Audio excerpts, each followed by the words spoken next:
Hi! Welcome to Platform Mastery. In this video, I will show you how to make group chat in Character AI. First is log in to your Character AI account. Click on Create found on the left side of your screen and click on Create Room. Create your room name.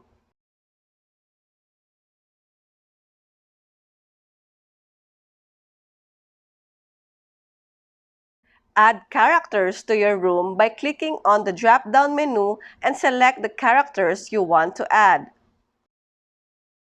You can add room topic, but it's optional only. Once done, click on Create. And here is your group chat room. And that's it. I hope this video helps you. Thanks for watching. For more videos like this, hit the subscribe button and click the notification bell so that you get notified for our new uploaded videos. See you next time!